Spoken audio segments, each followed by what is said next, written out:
folks, we're live, and this studio has been completed for 6 months. We've done a lot of taped interviews in here. Coming up on Thursday, September 1st, we're going to start at 7 o'clock every evening, the InfoWars Nightly News. But we're also going to be doing a lot of special reports in here, and the studio is going to look different when you see the actual nightly news show. But I still want to continue to do special live reports for PrisonPlanet.tv viewers because there's so much news. The scale and pace of events in the world is only accelerating because of the large world population and the advances of technology. The establishment has actually gotten behind the curve of trying to propagandize people, and worldwide liberty lovers have seized the moment, and we are waking up millions and millions of people every month just with Infowars.com and PrisonPlanet.com. But the millions of other activists across the planet are waking up even more people. And one of those activists out there having a huge effect with his weapon, the truth, is Mike Adams of Natural News. He's going to be with us for the next 45 minutes or so. Then we're going to go to break and come back in studio with another great Texan. And, of course, that is Sheriff Richard Mack to get into the police state and a lot of really important news dealing with Operation Fast and Furious, the White House shipping guns into Mexico to then blame the Second Amendment for the murder and destabilization down there. We'll also get into executive orders dealing with the government being able to seize any U.S. citizens' bank accounts without even a court order and for no reason. Moves to federalize the police and to put U.S. military on the streets of America along with TSA. We'll be discussing all of that in the second half of this hour and a half special transmission via PrisonPlanet.tv this evening. But in the next 45 minutes with Mike Adams, we're going to get into a host of issues. More and more governments are admitting, hey, we've had a huge secret cloning program. We're not just splicing spiders with goats and putting other insect and fish genes in salmon. We're mixing humans with chimpanzees, with jellyfish, you name it. We don't just have glow-in-the-dark cats. We've got glow-in-the-dark people. But because they're part animal, they have no rights, but you can't see them. That's all over the news. Also, they're announcing, hey, we're taking over the food supply. And Monsanto's been told, not under law, but new regulations, you can GMO any crop, including grass, in somebody's yard if you want. And we're not going to let the public know that it's even GMO. Only in America. In fact, one of my crew today saw this article and said, only in America. FDA says walnuts are illegal drugs. And if you think that's a joke, I'm sorry, you have woken up in the Twilight Zone. This is not a joke. They've also, of course, recently SWAT teamed Amish over raw milk and have SWAT teamed farms that are growing things like aloe vera, saying that they are drugs. And the real expert on this is another, again, great lover of liberty who now lives right here in Central Texas, right here in Austin, Mike Adams, and he's here in studio with us. We're going to get into some of the issues I mentioned here, Mike, but there's also been moves not to only let them GMO any crop they want, but also to go after minerals, supplements, and other things. And you're here to report on that for us tonight. Thanks for joining us. Thank you, Alex. It's great to be here. Thanks for having me on your broadcast. Really cool studio here, by the way. It's almost, where do you want to start? We could talk about the supplements and the freedom issues there. Is that where you want to begin? Well, let's go through whatever you think's most important. I was just throwing out a few of the items. We've got about 20 or 30 here. Okay. All right. On the GMO front, let me just start there because it's a quick item. The USDA recently said when Scott's Miracle-Gro attempted to get approval for a genetically modified grass seed that anybody could buy. You could buy it at Home Depot and Lowe's once it comes out, and you could put it on your lawn, or you could put it on a schoolyard, or you could put it, on a playground. And then you could spray all of those plots with Roundup, which is a selective herbicide, and the grass would resist the Roundup. So this is like what they're doing with agriculture. Now they want to do it with your front lawn. The USDA, in response to this petition by Scott's Miracle-Gro, said, we cannot regulate it. We're hands off now. In fact, you go ahead, you basically have full approval, but not really approval. It's just you can do whatever you want with this grass. Go ahead and make it and sell it and spread it all across the country. It's a free-for-all. It's a free-for-all. The USDA said because of a certain language element in the way they regulate GMOs today, which requires a, quote, plant pathogen in order for it to be regulated. But since this GMO didn't contain a plant pathogen, then it's considered offhands by the USDA. And by pathogen, the corn and things, they've engineered pharmacological pesticides into where the plant grows its own pesticide, and the bugs won't eat it, but humans do. And a lot of people, a lot of farmers notice now their pigs won't eat GMO. Right. Insects won't come on your table and eat it, and we wonder why we're getting so sick. Yeah. Well, this plant pathogen is a hook, a regulatory hook. This is what allowed the USDA to regulate GMO corn and to regulate alfalfa, which they approved anyway. They were never really going to control it. They were just acting like they were regulating it. That's because Monsanto and others have literally stacked all the regulatory commissions with their alumni. Exactly, exactly. But now because of this situation, Scott's Miracle-Gro could put out a GMO grass as early 2012. We could have neighborhoods across the country now putting GMO grass on their front lawns and spraying those lawns with this Roundup herbicide all across the country. And it could be perfectly legal. It could be done on playgrounds, schoolyards, around government offices, buildings, parks, you name it, everywhere. And from your research and the different patent filings I've seen, basically we've had, what, 8 to 9 of the major food crops being genetically engineered in the last few decades, and the untold horrors and all the studies where in 3 generations with most of these crops, it makes the guinea pigs totally sterile and have tiny genitals and their hair growing in their mouths. Now they're assaulting everything, the herb plants, the grasses, the trees, everything. It's a total global assault on every front, with the trade winds already carrying this everywhere. All sorts of mutagenic plants now. That's the issue, is genetic contamination. Now with the crops, the genetic contamination was already quite bad, and farmers were having their crops contaminated, their organic crops contaminated, and they were not able to sell them into the organic marketplace because of that contamination. And then Monsanto sued the farmers and said, you're growing our patented seeds without permission, we're going to sue you. That'd be like if I dumped motor oil in your backyard publicly and then called the cops and said, I dumped motor oil in Mike Adams' backyard. Exactly. Arrest him for stealing my motor oil. That's just what it's like.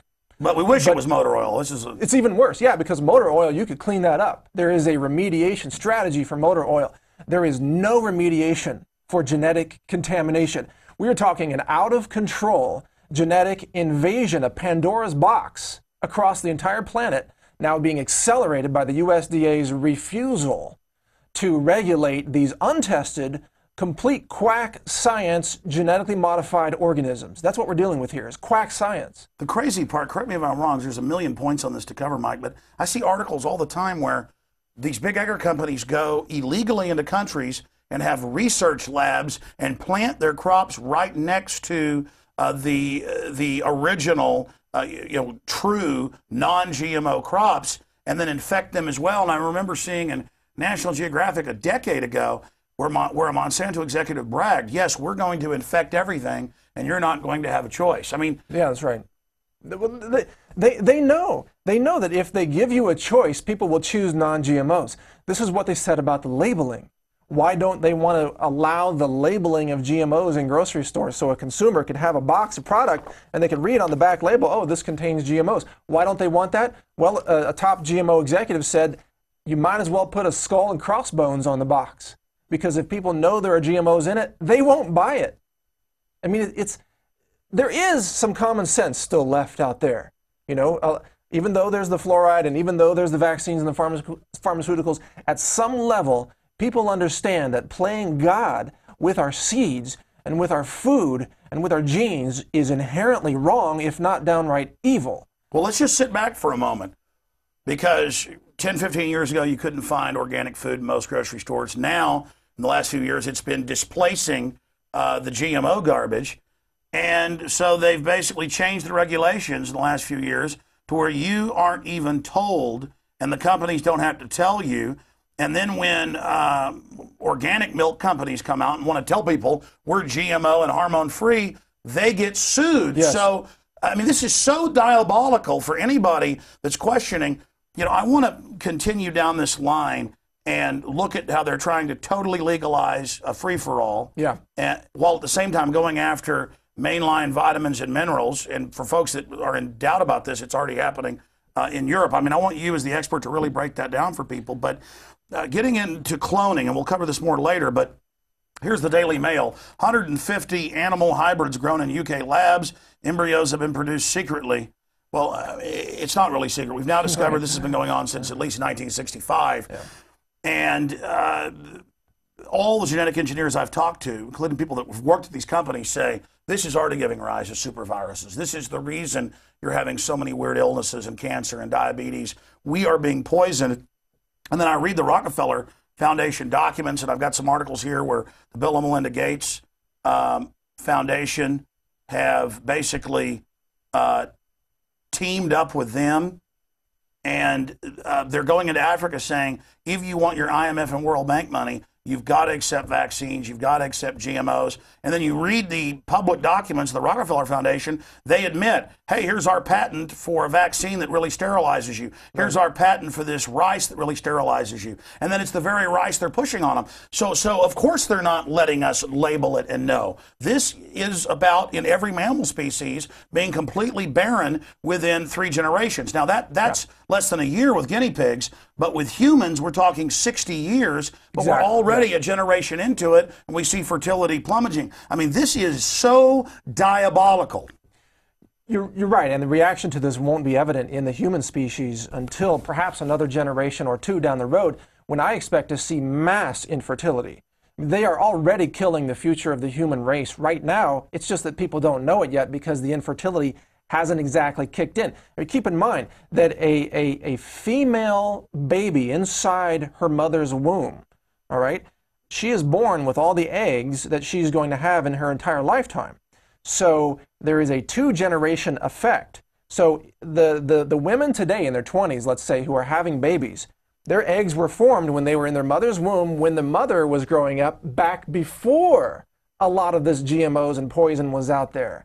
So what we're seeing today is basically eggs that were created before the mass poisoning of the planet. But this is the last generation of that. Now the GMOs have kicked in, the mass pharmaceutical poisoning of pregnant women has kicked in, the vaccines have been spreading like crazy, and they're pushing more and more. Today, the women who are getting pregnant, when they form a little girl inside their bodies, and the eggs that are in that baby girl, those eggs are largely infertile. It's just not evident yet. By the way, for viewers out there, Mike, I lose sleep over this. I can be exhausted at 1 a.m. and I'll go shoot YouTube videos talking about this because Aaron Dykes and the rest of my crew, all we do is read their own publications. Yeah. And they sit back, admit they're doing this. Bill Gates even goes on TED TV and says, hey, we've got to do this to reduce world population. Yeah. They don't even veil it. Yeah. You see the headline, Bill Gates, Ted Turner, British royalty, Oprah Winfrey, meet in secret at Rockefeller University to discuss world government and population reduction. And you just said it, with the old vaccines and the pesticides and the toxins, we've seen a massive increase in infertility in women 20, 30, 40 years old. We've seen an 87% sperm count drop in Western Europe and the United States. Right. We see in all the countries where the BT corn is grown, on average, about half the honeybees dead. In some areas, even more. We are seeing literal mass murder against the biosphere run by the very fake environmentalists that preach at us as a joke about carbon dioxide that plants live off of, part of the life cycle. And I get chills talking about this because I have to look at these literal control freaks carrying out a slickly packaged proto-Nazi, because this system in England and the U.S. what created the Nazis. They were just a spinoff that moved too quickly, in their words, and only targeted certain groups. And they've gone out and gotten the intelligentsia and sold this idea, and so they're putting these Trojan horses, just like they admit they now put Trojan horses in all the iPhones and all the computers to track us. They've put the Trojan horse, these traits. And this is the end of humankind. This is and of course the controllers, they all have the reversal systems. They've all got the technologies. to reverse it for themselves, and they avoid all this stuff like the plague, and then they force it on us and don't let us label it. This is genocide against humanity. This is a soft kill, and yes, these people are murderers. The timeline, we are already too late on many of these issues, Alex. We're already too late. You're raising the alarm, I'm raising the alarm, some people are paying attention, but this issue is new to many people, and yet it's already too late because there are little girls walking around today, 8, 9, 10 years old, who are going to try to have children in another decade or two. They won't be able to because it's already too late for them. There is genetic contamination now due to the GMOs that's spreading across the planet. It's already too late. You can't put that back in the box. Wait a minute. Hold on. Studying genetics, it's well known that when you mate a horse and a zebra, or a horse and a donkey, and you get a mule, the chimera, and those are natural chimeras, are sterile. And I was just reading studies this morning. That's why the GMO makes all the creatures it comes in contact with go sterile, is because it is muted. It is causing a mutation within your body. I mean, these people. That's right. You got to admit, this was cold-blooded and calculated. And listen, people are going to be. That's why they've got to have a police state in place right now. Of course. Because folks are going to get so mad about this. People are going to be watching this underground in 10 years. We'll probably be locked up in prison. Yeah, probably. I'm serious. Well, we're facing the same firing squad. If we don't turn this around. But I think folks, as a message of the future, they won't listen now. But 10 years from now, they're going to know why it's almost complete sterility. And why we're all eating Soylent Green at that time. And please continue, though, because what you're breaking down is the heart of everything. Keep in mind, let's get back to the patent that you mentioned earlier, patents. You see, these companies, whether they're drug companies or labs playing God with human chimpanzee hybrid fetuses, or whether they're agriculture companies, they don't care what they sell, Alex. If they can grow it and own it and enforce the patent and have a monopoly and sell it, they don't care what it is. Right now, they found out a way to monopolize and grow GMO corn. If they could grow GMO human body parts, they will, and they are. They admit they've been doing it for decades now, quietly. Now they're unveiling it because now it's ready for marketability, but that's the issue. They also, and they admit this, they sterilize most of the public, but then they've got the genetic treatments to turn it back on. They say, oh, we can take your husband and your wife's cells, we'll splice it for you and make you a baby, but now, if you're going to get this under the global insurance, we've got to make sure that this person has the traits we say, not just cutting out, quote, cancer, but also aggressive behavior. Well, remember, as of right now, at least 20% of the human genome is patented and owned by corporations and universities and scientists. So they're not just taking over the crops genetics, they're taking over a corporate takeover of humans. Right, and they own the patents right now. You can check the U.S. Patent Office. You know, we're not making this up.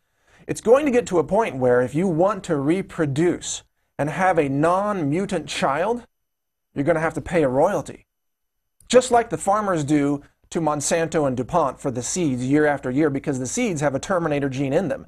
The mass population is being contaminated with Terminator genes through all the genetic mutation in the food supply. And this is on record. And the drugs. And then they will create the institutions that represent the mutants and the groups that represent the people who have the right to bioengineer and transhuman. That's right. And then they will manage all of that and play people off against each other. We're going to have genetic class warfare system, you know, genetic classes. So they're actually invoking eugenics. They're building the world they want, and then they're going to blame carbon dioxide that's part of the life cycle and other things. That's why this is happening. Then they'll take more rights in the name of stopping the very scourge they created. You go back to the 20s, the Rockefellers figured out that most cancer was viral. Yeah. Then by the 30s, they roll out the vaccines. With SV40. And then the 40s and 50s, which the government admits over 100 million people total died from cancers contracted by SV40, and it's only beginning. Their mass murder is only beginning. That's right. And then you've got a mesmerized drug. People ask, why don't Americans get mad? We are the test bed for the rest of the world. I mean, I saw the article in Natural News. We're in Hungary. Tell folks what they're doing in Hungary. Which article was that? The story where they're destroying all the GMO secret fields. Yeah, Hungary outlawed GMOs. And some farmer was caught growing GMO corn in Hungary. And the government actually came in and brought in a crew and destroyed the crops. And they said, we're going to protect genetic integrity in our country and not allow this contamination. You know, good for Hungary.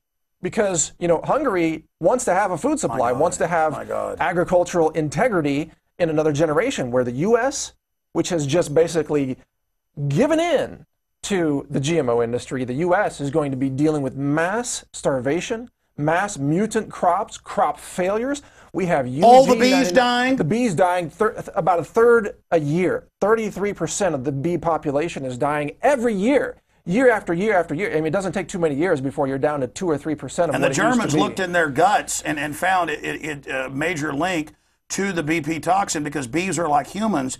Other plants and animals won't eat this stuff, but bees will still go ahead and get the pollen. Yeah, that's right. There are multiple factors, I believe, involved in the honeybee collapse. Yeah. We've got cell phone towers. We've got genetically modified crops. We've got chemical pesticides and a possible chemtrail link as well with the we know the aluminum levels going off the chart. And the old timers 15 years ago, now 16, went up and did tests and said they're spraying barium salts, aluminum dioxide, and we don't know why. Right. And then 2 years ago, first speech the science czar gives, Holdren, he says, yes, there's been a 15-year secret program. This Nobel Prize winner developed it, a plan to save you from global warming. But the studies actually show it makes it heat up. We are spraying aluminum dioxide. This is exactly what the conspiracy theorists said. But here's a pop culture example. In the movie The Thing, not just the original 50s, but the remake with Kurt Russell, great horror film.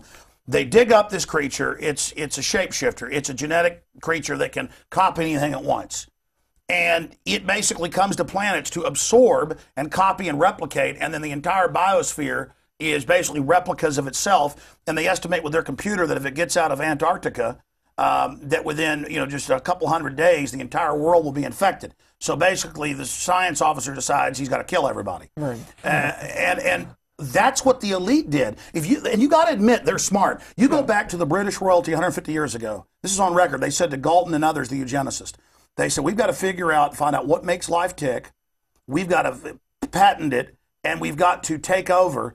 And then 100 years ago, they were talking about genetic engineering and all this, and the island of Dr. Moreau. Yeah. And then about 65 years ago, even decades before they discovered it, they guessed it would be DNA. They figured it out. The Cold Springs Harbor Eugenics Laboratory developed it, which is eugenics. And now they've paid for it with tax money.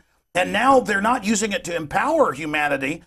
They're using it to take everything over. Please continue. I mean, the problem is, Mike, you bring this up, and it's just you want to pull your hair out. Yeah, well, it's almost like this interview, you should put it on a DVD and lock it in a vault somewhere or bury it underground, because it's possible, Alex, here's a scenario, that 50 years from now, as the human race collapses, people won't even know why. All they will know is that they can't have babies, the food is gone, the pollinators are gone, and people won't know why, because they were never told the truth. It's Children of Men. Did you see that movie? Children of Men. They're throwing it in our face in movies like that. Of course they are. There was another movie, The Island. Remember The Island, where they grew clone bodies in a separate containment living space? And it turns out they're doing exactly that, but they grow it in utero in a cow, and then reportedly, won't tell you what else they do, but the report is they actually are keeping these clones alive. Absolutely they are. Yeah. But it's gotten to the point, Alex, where sometimes I wake up and I think I need to. These are humans, though. Well, what about their rights? I'm sorry. Go ahead. Well, once they're not humans, right? Once they mix in other animal genes, they have no rights. That's what they're saying. That's how they get around the human rights. They can make a 99.5% human. Remember, there's only about a 1 or 2% difference between a human and a chimpanzee.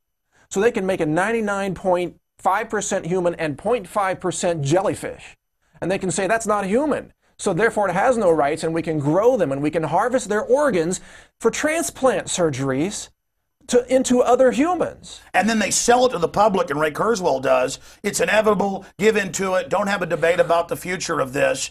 And literally, you'll have to go to them to reproduce, and that's their plan. And then that's where the licensing comes in, and they say it's your guilt for the toxic waste that did this. You go back to the Industrial Revolution. That didn't affect fertility, and there were real toxins and problems. This is something beyond that. Now, might continue. At the same time, there are a lot of vitamins, nutrients, minerals that have been proven to not 100% protect you, but shield you from a lot of this. Right. This is the real link. Okay, we haven't even talked about this even on your show or even on national news yet. The real key here is that nutritional supplements, the good ones, the really high-end superfoods, they prevent DNA mutations. They create and activate chromosome repair. All right? The right nutrients can help you repair your DNA. So the FDA, through its new NDI regulations that it's proposing, the new dietary ingredient regulations, it wants to take all of these away. So at the same time that all these DNA mutations are coming in from Fukushima radiation fallout, from the vaccines, from the pharmaceuticals, from the GMO contamination, they're taking away all the supplements that can repair DNA. By the way, they did that in Europe, and in last year's Food Safety Act that Big Pharma and Big Agri pushed, it said this law implements Codex Alimentarius. Yes, yeah, that's a law. That's done and over with. You know, it's after the fact. Alex, we are so far after the fact. People watching or listening won't even believe it. They think this hasn't happened yet. Jack McClain's coming up. Not Jack McClain, another great patriot. Sheriff Richard Mack's coming up later. Yeah. And I actually have the new executive order in place that talks about Los Zetas and Al-Qaeda. Then later it says, any American, for any reason, anytime we want, we can lock you up, take your bank account, executive order, and he declares a civil emergency. We're under martial law. Of course. Please continue. Well, the supplements could be taken away from us by the end of this year. All right, the FDA regulations are now in a 90-day comment period that began July 1st. They started it right before the July 4th weekend in order to, get some time under the rug. If we don't beat this deal, if we don't beat this, and if we don't get the rights back for our nutritional supplements, then literally those health food stores could be wiped out. All of these products could be off the shelves by the end of this year. Say that again. I mean, okay. And by the way, all over the country, they're saying you can't have your own garden. You got to have a license because you might be growing marijuana. All over the country, they're raiding people selling peaches on the side of the road. Amish selling milk to their neighbors. So don't say we have government health care now. Don't say, oh, Obama can't launch a war without congressional approval. Don't say the foreign banks won't rob us. Don't say that the dollar won't go down. It's all happening. It's all planned. So don't live in denial. This is happening now. Please continue. They have synchronized the assault on our foods and our freedoms. It's a program. It's absolutely a planned strategy. Why do they go after Julie Bass? Why are they going after the Amish? Why do they go after the food supply with the food safety bill at the same time that now they want to take away the nutritional supplements, at the same time that they're about to launch another new vaccine scare campaign with Hollywood movie coming out in another month, the big fall vaccine time period, at the same time that the USDA says we're not going to regulate GMOs? It's all happening at once. This is modern 21st century warfare. It's corporate. Yeah. It's scientific. It's packaged slickly. It's creeping death. It's in the plastic bottles, the bisphenol A. It's in the air. It's in the vaccines. It's invisible. It's hidden. This is the total full spectrum eugenics global extermination program. We are in the deep throes of it. And now with the carbon tax, they've attempted to shut off more than half the energy of the third world. They told the third world, hey, we're going to tax America and Europe and give you tax money for development. They get the treaty, and it's right at double the taxes on them there'd be on us. I mean, and they figured out in 10 years it would have killed more than 1 billion people who are living on less than $2 a day. And I've got reports today in the Boston Herald that they're seeing malnutrition now all over the United States because the poor children... Starvation in the emergency rooms. Yeah, doctors are seeing that now more than ever before. There are African-American babies being born in Boston hospitals now who are born with rickets, all right, which is a chronic vitamin D deficiency of the mother. There are mothers being given chemotherapy so that their babies are born with genetic mutations and long-term infertility. This is happening right now. It is a crime against humanity. It's a multitude of crimes. And it's a battle plan. It's a war against the human genetic integrity. It's the eugenics wars. That's exactly what it is. Yeah, I mean, we're seeing it now. It's not a theory. It's not a conspiracy. It's not even something that we're warning people down about 10 years down the road. This is happening right now, today. But, Alex, there will be survivors of this. There are ways to protect yourself. And that's why the GMO companies, that's why they're passing laws to be able to have private mercenaries. They're building armored keeps. They understand that people are going to be angry at them. And people that are angry for their mother, their daughter, their father being made barren, being killed, they're going to be called terrorists. But isn't it interesting that even all the mercs and all the enforcers, they're going to be infertile too. It's just like you say on your show a lot. All the people in enforcing the global elite agenda, they're next in line to be cold. They're not immune from the agenda. Well, that's why people ask me, they say, because, you know, I've been attacked and a lot of things have happened. I don't get into it over the years. People say, aren't you scared of being killed? Or are you even afraid of them coming after your family? And I love life. I love my children more than anything. But at the end of the day, they have no future if we don't beat them. Folks don't get it. This isn't something you just, you know, decide, am I going to face this down? Am I going to fight this? This is, we are living in a science fiction nightmare, and only fully awakening to this assault is going to give us any chance of resisting. I mean, this is like Hitler going into Russia in Barbarossa. He's not going to stop. You're going to have to face it. That's right. We're fighting for the future of the human race. That's literally what we are fighting for. And that's when humanity wins, is when you realize there is no cowering down to this. You're fight or you die. That's it. We got to get into more guerrilla gardening, Alex. I mean, the terminology sounds almost funny, but it's serious. We need guerrilla gardening. We need people growing their own food that's not GMO. Saving the heirlooms. Saving the seeds. Hiding them, because they're also getting into moves worldwide to start confiscating them. They could start confiscating seeds. Oh, no, they're already buying up the heirlooms, Monsanto and others, and then now coming out and saying you can't replant those either. We've now put a patent on our brand name. That's right. That's right. Yeah, this is going on. What's a total takeover? DuPont and Monsanto are buying up all the seed companies, not just in North America, but globally. Over 100 acquisitions between those two companies in the last and building armored seed vaults. Yes, yes. Yeah, because they know what's valuable. It's the seeds. It's not. This all comes down to the seeds, Alex. The seeds in humans, which are our genetic code, our sperm and our ovaries. All right, these are the seeds of the future of the human race. And this is our ancestors going back millions of years. I mean, this is the total code of people that struggled and fought and died to be here. If you cannot protect the integrity of your DNA as a species, then you are extinct, period. And that is what we are facing right now. So they want to control the seeds of plants and the seeds of humans. And they want to patent plants and patent humans or variations of humans. They've already tried to patent, well, successfully patented animals. Some of that was struck down by the U.S. Supreme Court, but not all of it, and certainly not globally. And then there are other tactics that they use to try to patent various processing. You know what's shameful? Shameful? Seeds and plants. America, the United States, is the main driver of this, and it's because we've been seized by the technocrats, and a lot of the world, you know, farmers in France, if GMO gets planted, they just go burn it, and the police go, absolutely, good job. And you know, all I'm saying is people need to start getting really focused on this. If they don't, they're going to lose their future. I mean, I'm talking about complete extinction of many lines of genetics throughout the human race. That's what's happening. I mean, I've said this before. It's the genopocalypse. It is the apocalypse of the human genome. It's upon us, Alex. In another generation, it will be obvious to everyone. Right now, it's not, which is why what we are saying right here, a lot of people say, no, it couldn't be true. It's all admitted. I mean, they really have written hundreds of books admitting they did it. And here's the issue. Just like they started militarizing police and setting up threat fusion centers when they got rid of Glass-Steagall, knowing it was designed to implode the country, and we're ready to have Northcom on the streets by this year, years before. This is all strategic, mapped up in long-term plans. Yeah. They keep us on like a quarterly system while they're on 10, 20, 30, 40-year plans that Zbigniew Brzezinski talks about. And now, Mike, they have to have their police state grid in place when folks find out about this. Right, because awareness will lead to instant riots, instant revolts. If people knew what was going on with the Federal Reserve right now, there'd be riots in the streets. They know that. It's only the ignorance that keeps many mainstreamers in their seats. Now, I wouldn't be joining the riot.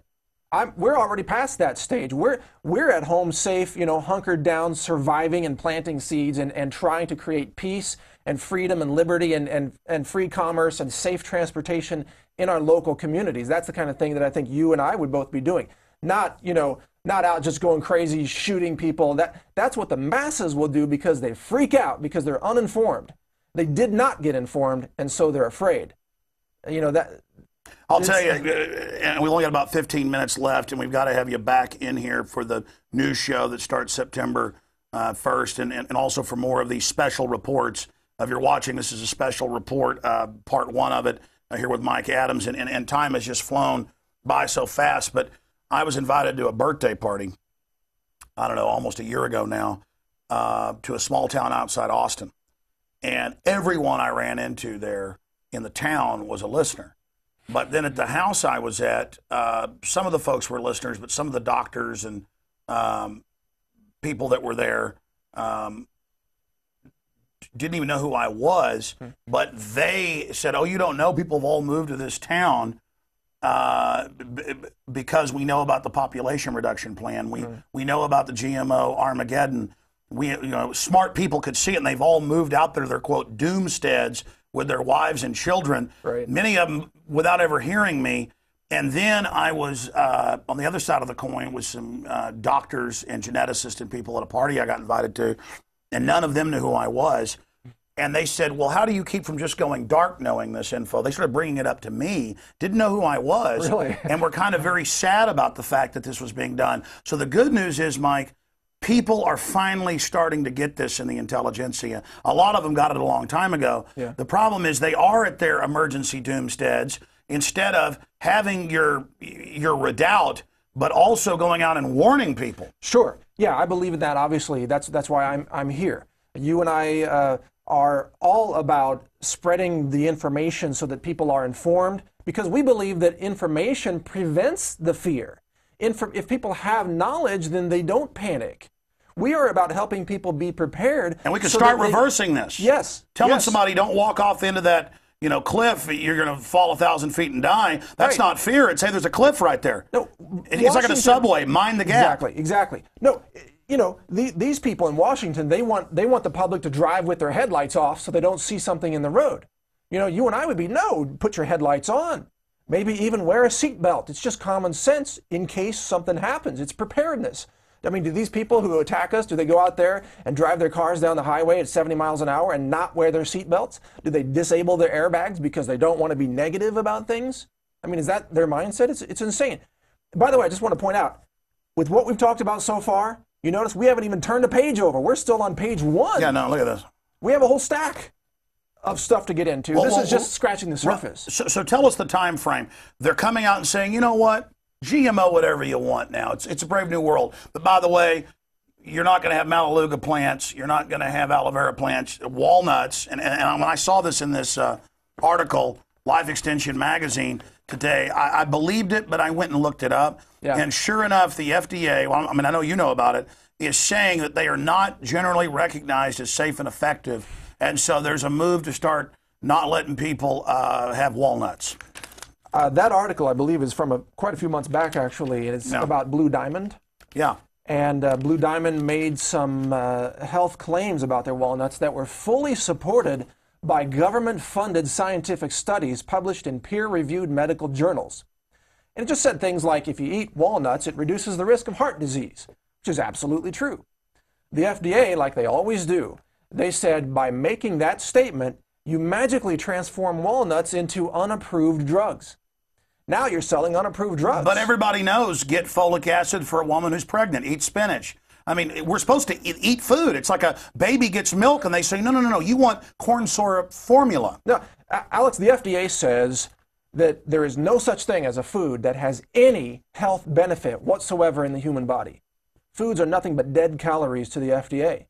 If you even say that vitamin C from an orange, that eating an orange can prevent scurvy or Lyme, as the sailors found out hundreds of years ago, then in the FDA's eyes, you are a criminal. You can have, if you sell vitamin C and you make that claim, you can have your products confiscated. You can be prosecuted by the FDA's Criminal Investigation Department, which is very vicious and has put people on Interpol. And as you know, the big organic food alliances and the vitamin alliances, what a decade ago said, okay, the FDA says be friends, work with them. They want to bring us into the fold. And now they found out they're coming in and just shutting everything down. It was a total betrayal. Yeah. Yeah. In fact, this new effort by the FDA to potentially ban tens of thousands of products, health products, dietary supplements across the board, by the end of this year, it could really kick in. This effort is based on a reinterpretation of language from the 1994 law, DSHEA, that was all about that. Let's play ball with the FDA and we'll be okay. Well, Bill Falloon right there from Life Extension is on the record now saying, we know that we have to fight this or we are all going to be potentially put out of business. And that's when we start winning. When you realize these are enemies, these are control freaks, these are eugenicists, murderers. The low-level minions are compartmentalized, but at the top, Aaron's done deep research. You're talking about less than 100 people on all these boards and these corporate boards, and then you find out they all make statements about too many people and getting rid of the population. It is a tiny eugenics cult in control of the major Fortune 100 and the central banks. Yeah. And literally, and I risk my life saying this, but if we could just have these people through law investigated and arrested, we would still have problems, but many of our problems would literally reverse. I mean, I go back to the Hitler analogy. World War II was finally over when they, when they overtook his bunker. When they finally, Japanese, finally when they were defeated, World War II was over. And I mean, these people are enemies. And we need to start recognizing they're murdering enemies. And I'm willing, for them to do whatever they do to me. I'm going to call them out. They're murdering criminals who have to be dealt with. You are exactly right, and you are putting your life at risk by saying what you say and doing what you do every day on the radio. I'm putting my life at risk. But there is no future. Exactly. There's no future if we don't beat them. What's the point of being here if we don't stand up against this? And this guy is a great American hero, Bill Falloon. I don't know if you can get a shot of Bill here. Bill Falloon from Life Extension Foundation. He's the one who stood up against the FDA in 1994 with DeShay, and he's the one now who is also going to help with this effort to protect access to our supplements. This is a great American liberty-loving individual right here, much like Ron Paul, much like many others throughout American history. And we all have to stand up, or it's over. And the minute we decide that these people are the murdering criminals that they are the sick fascist takeover freaks, the minute we realize they want to socialize our wealth so they can control us, the minute we realize that, we start winning. We've only got about 10 minutes left, and then we're going to end up going 2 hours tonight, folks. We got Jack. I'll keep calling him Jack McClams, another great patriot. Or I might call him Stuart Rhodes. No. He's the guy that beat the Supreme Court, who beat the gun grabbers. Of course, Sheriff Richard Mack was on the show with me for an hour and a half today, and he's going to be talking about Oath Keepers and all the other great groups that are waking up the enforcers who are under attack. So Sheriff Richard Mack is coming up. We're live streaming at prisonplanet.tv. We're going to be doing more and more of these special reports here in the future, but also a weeknight produced 30-minute hard-hitting show. And so again, I want to thank all of you for joining us tonight. But this assault on humanity, these people are such control freaks. They admit, yes, we're ending humanity. We're remaking it. We're upgrading it. And resistance is futile. You don't have a choice in this. Go along with it. And then they have people like Kurzweil repeating that, and then they have their minions going, good, I want to live forever. You're not going to be given that. You're being killed. They're selling you on rewriting everything, destroying the genetic code of the planet while they play God. But let me give you the positive side of this. Yes. As individuals who listen to the Alex Jones Show, who pay attention to what we're talking about, individuals can choose to survive, all right? Individuals can choose to be part of the future of the human race by growing their own food, by avoiding the toxic chemicals. That's the revolution. That's exactly it. And I don't even do, because I work so much, what I say I know we should do, and people shouldn't think, oh, I'm too far gone to do this. You can change it. You can at least do it for your children. Go ahead. Well, it's just that we can make a choice. If you love life and if you love the future of humanity on this planet, because it's a great planet, I don't know of a better one out there. We can choose to be part of the future of the human race, even though others are not awakened and even though it might be too late for them. And that is a choice that we can make every day by deciding what we want to do with our lives and how we want to protect our genetic code. It's key to protect the integrity of our own DNA. And you can do that by avoiding the vaccines and avoiding the GMOs and avoiding the synthetic chemicals that they put into every personal care product out there. Perfumes and colognes have an average of 20 cancer-causing chemicals in them, and they don't have to be labeled because the FDA says that we just don't require it to be labeled because it's a corporate secret. The formulation of the perfume is a trade secret. Poison is legal, food is illegal. That's exactly it.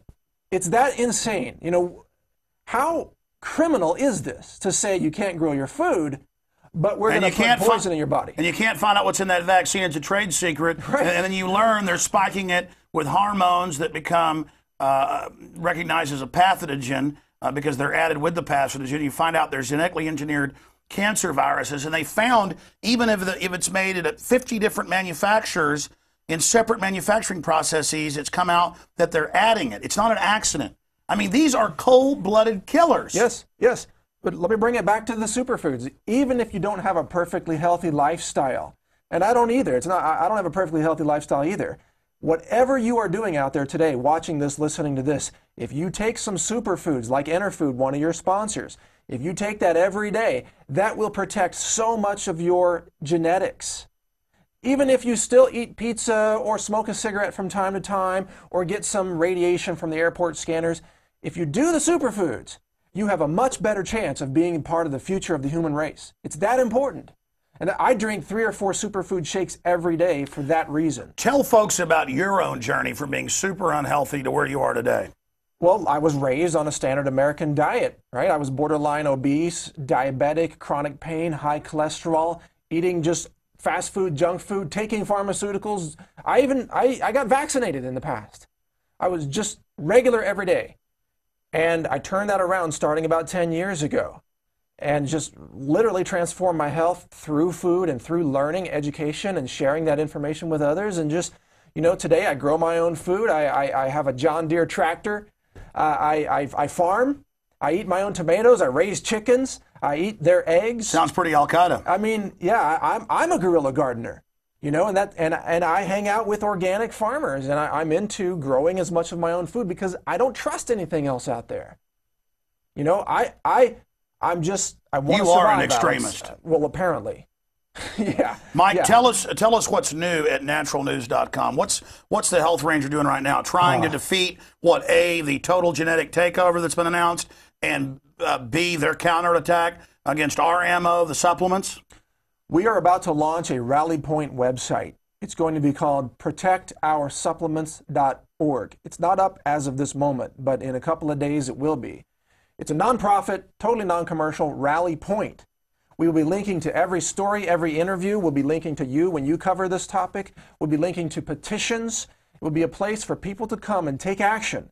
And then there's going to be a massive call-in day on September 8th to call your representatives in Congress. That is, if the government isn't completely financially gone by September 8th. But there's a call-in day. We'll be helping to organize that. We're working with other leaders in the industry, including Bill Falloon. He has a new book coming out. I don't want to give the title away, but we're interviewing him and publicizing that as part of this effort. We are part of an all-out rebellion against the FDA's assault on our freedoms and our health, Alex. And what I like about Oak Park, Michigan is suddenly all her neighbors are planting gardens in their front yard. Isn't it awesome? They crushed this woman, try to put her in jail for 90-plus days, harass her, do all this to her, and now there's a rebellion all over the country. And it is beginning that garden, beginning to stop drinking the fluoridated tap water and all the poisons.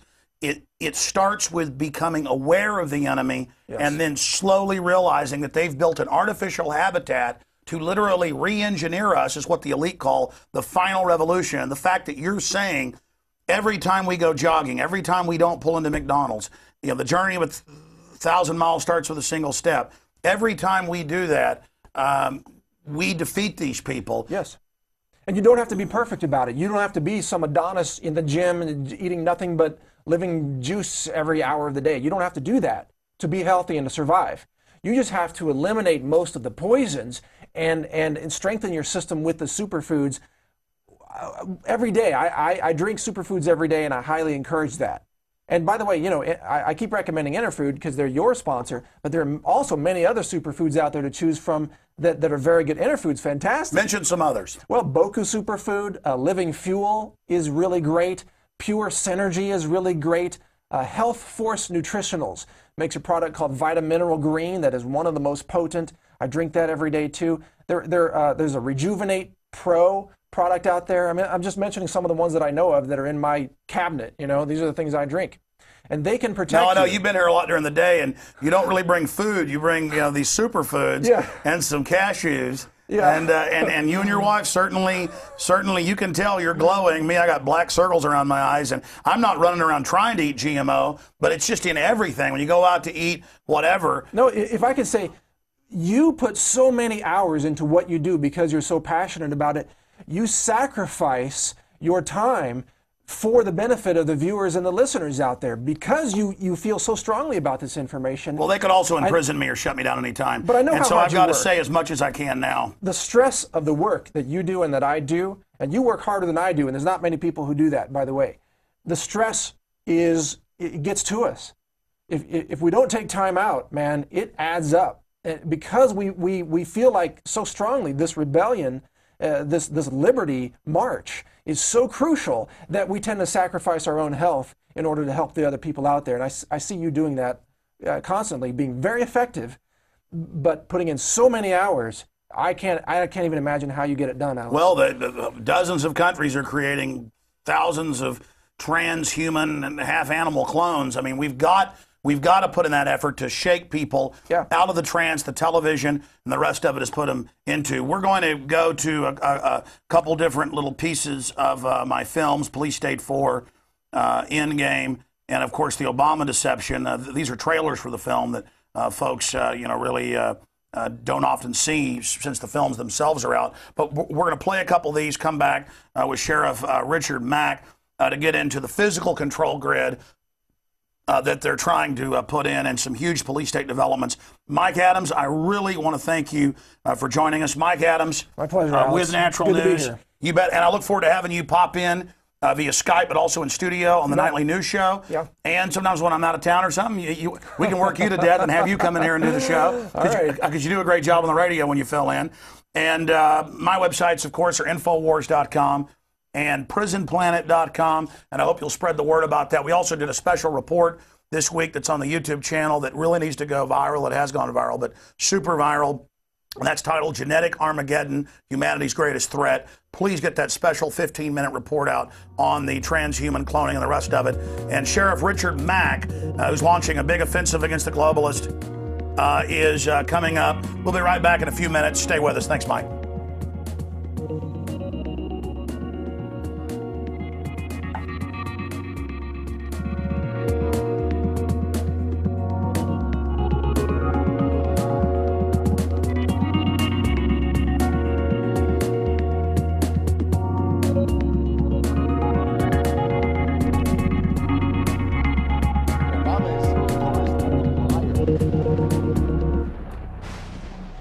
To go to where the real architecture of government is, and it's not in a president. Wall Street has hijacked Washington in broad daylight.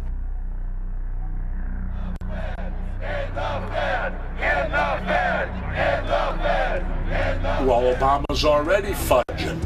He's fudged since day one in this election. The elite are using Obama to pacify the public so they can usher in the North American Union by stealth, launch a new Cold War, and continue the occupation of Iraq and Afghanistan.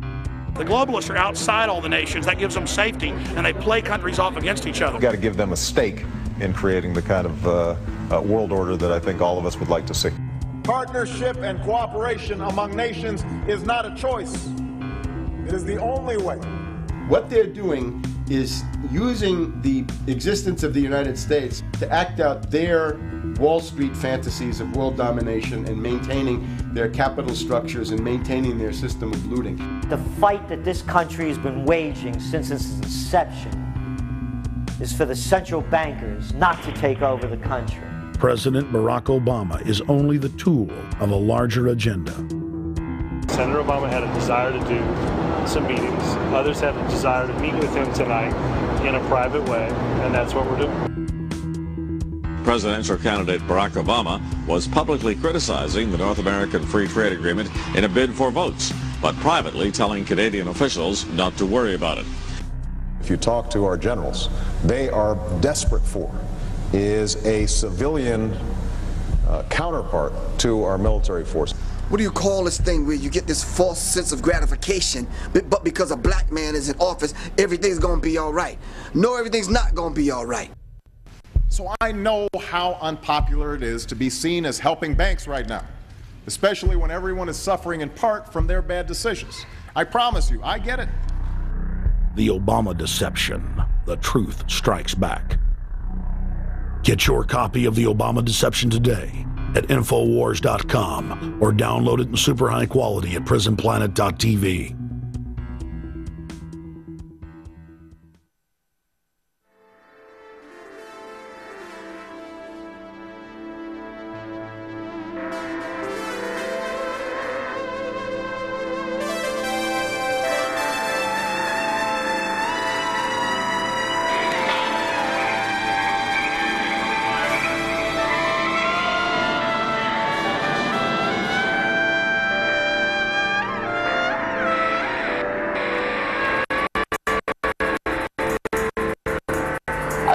Declare this to be an unlawful assembly.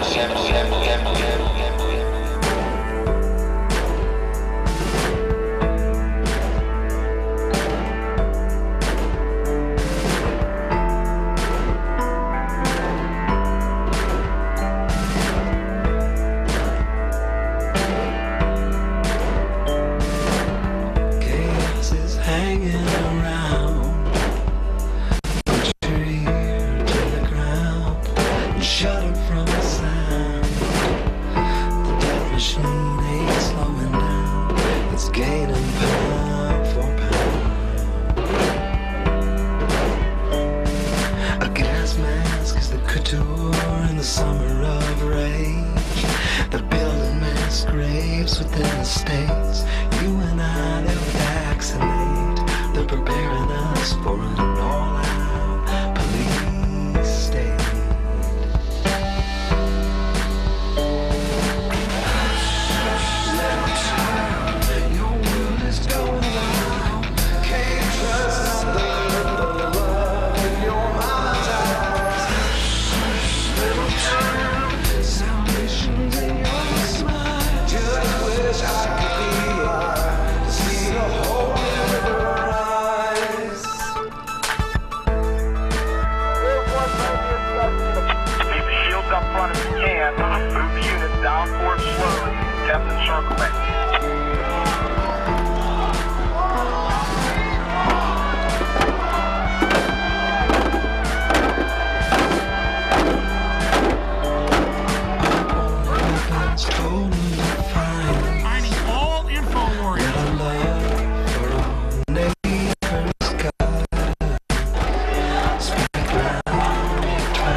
Leaders arriving in Pittsburgh. It is a big idea, a new world order. In the near future, Earth is dominated by a powerful world government. It's known as the Bilderberg Group. Could their objective be world domination? For thousands of years, their dark order grew. Now, as they hail the birth of the New World Order, their great dream of exterminating 80% of humanity is at hand.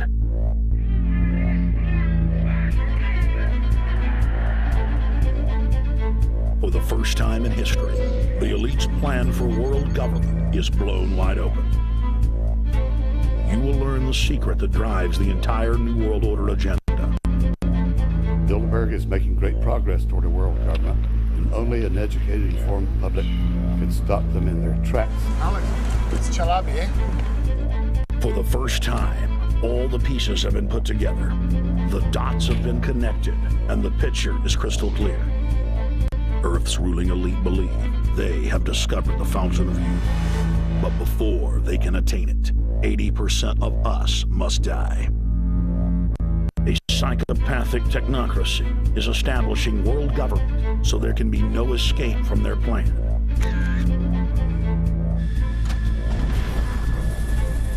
The New World Order is the old world order. I mean, it's just the names have changed, the appearances have changed. Most people have no idea. They're not after money. They have all the money they need. They're after power. That's their aphrodisiac. I was pulled out of a plane in Munich. They interrogated me for 4 hours. Some shots were fired. Need you to move off the property. Their great dream of exterminating 80% of humanity is at hand. Endgame, blueprint for global enslavement. You have been warned.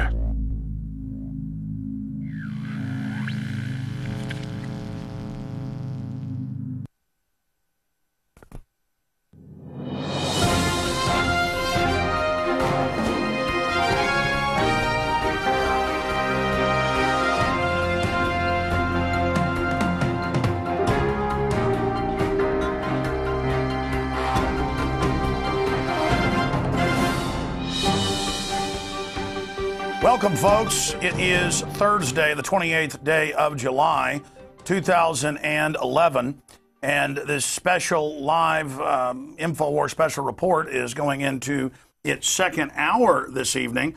And from time to time, I'll be doing these special reports at prisonplanet.tv, but starting September 1st, we'll have a 30-minute news program every evening that's going to be highly produced. This is really just a beta test in here for live special reports that we'll also be doing. And I'm glad on our maiden voyage here, as we work out some of the bugs and things, that we had the health ranger Mike Adams with us in the last hour. And now in the next 45 minutes or so, or as long as he wants to stay, he's been working hard all day. He was already on my radio show for an hour and a half today.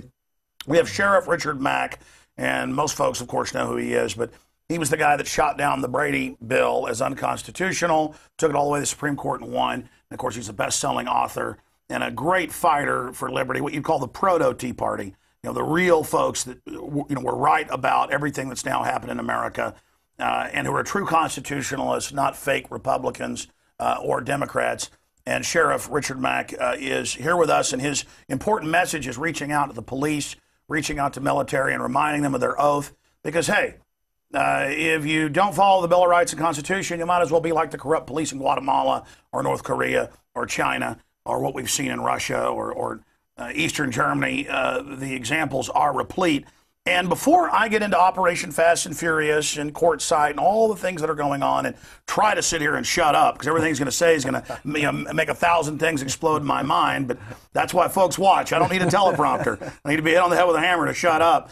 Before we get there, I want to get to, well, first, thank you for being here, Sheriff. Oh, okay, Alex. Thanks for having me. And welcome to Texas. Hey. It's like the gathering here. Been here 2 months, and already I'm an Alamo Texan. Well, we're going to talk about what that means in a moment. But before we go there, I wanted to raise this issue in my little police state stack here. I saw an article today that says Chinese riot after killing a fruit vendor.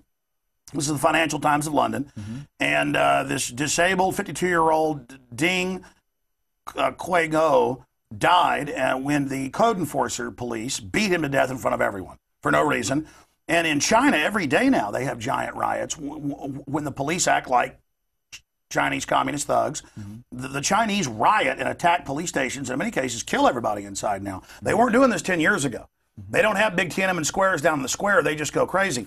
Then I saw a new video that I'm not even going to air here. It's too horrible. The Daily Mail reported out of California. Caught on tape. Police beat and taser gentle, mentally ill homeless man to death. And they've got video of it, and they reported he was very gentle, very nice, but schizophrenic.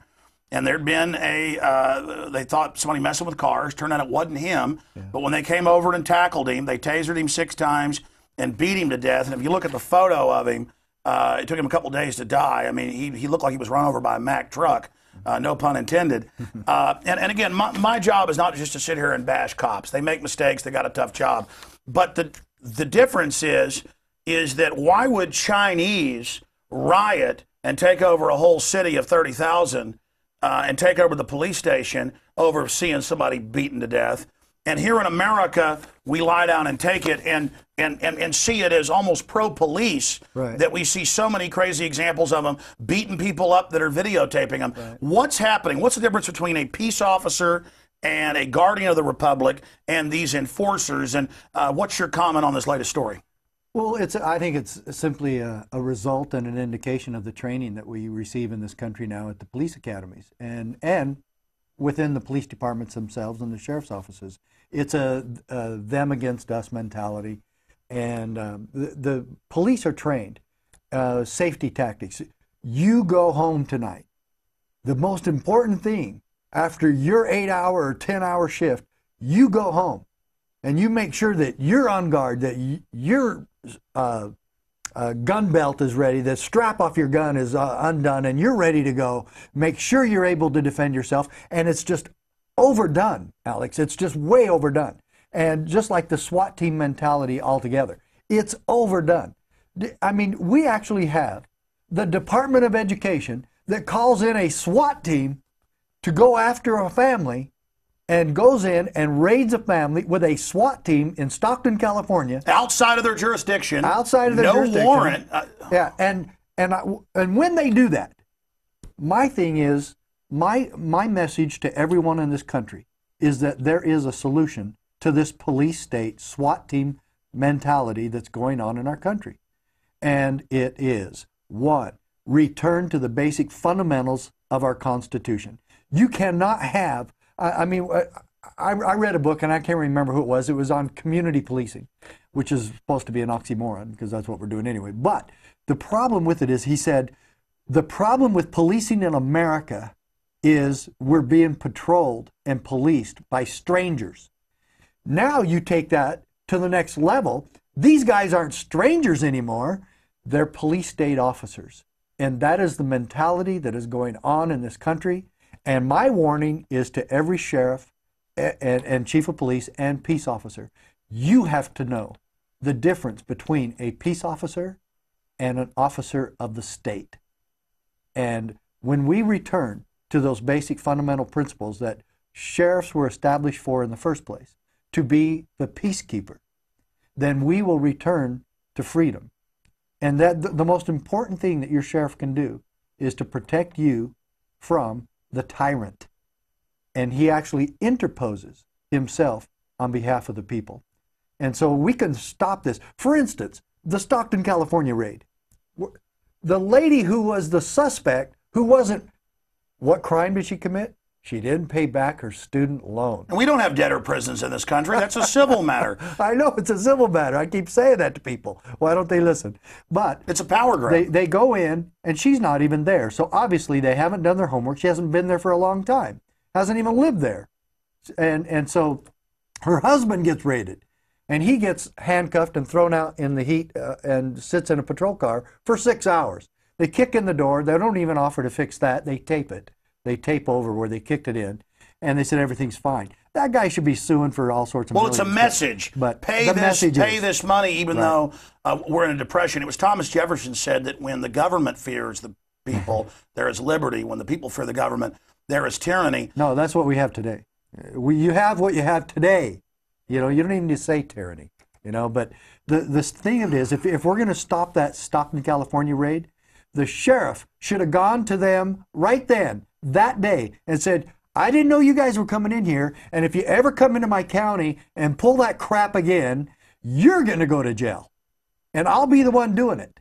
Well, there's a good thing, Sheriff Mack, that you're out there with your book educating the sheriffs about their proper role as, you know, the head constitutional officer in a county under state law and educating the public, because you're on one end trying to restore the republic. The establishment, as you know, and I want you to talk about this, all over the country is moving to get rid of sheriffs being elected. We're going to get to that.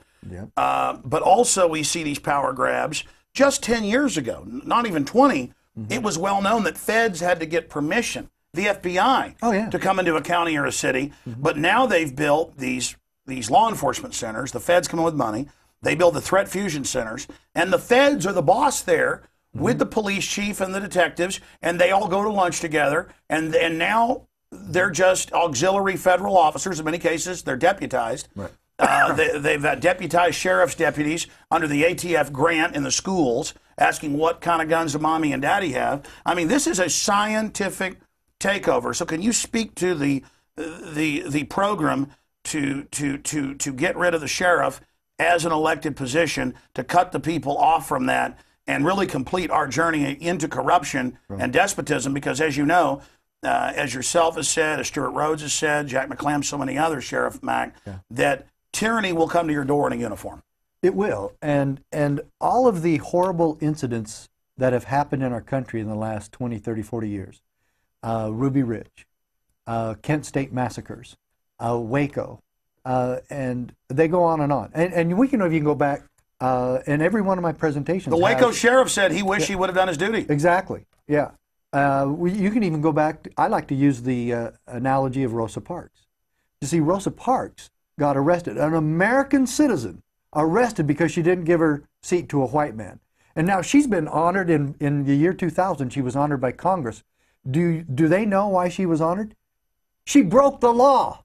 And she stood against stupid laws, and that's exactly what we should all be doing. Now, she went to jail that day from two people wearing a badge who swore an oath in God's name to uphold and defend the Constitution. Well, I want every sheriff, and that's what I ask in this book, The County Sheriff, America's Last Hope. I ask every sheriff, will you stand against that kind of abuse? You see, there was no heroes at Ruby Ridge. There was no heroes at Waco. There were no heroes at Kent State.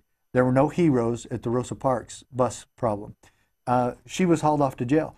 Ask every sheriff in this country, ask every peace officer in this country, if you were called back into time, or through time, to that bus on December 1st, 1955, and you as a peace officer, or you as a sheriff or a deputy sheriff, were called to take care of that incident, knowing what we know now about freedom and fairness and equality, and our constitutional republic, if you were to get on that bus, what would you do? Are you going to arrest her?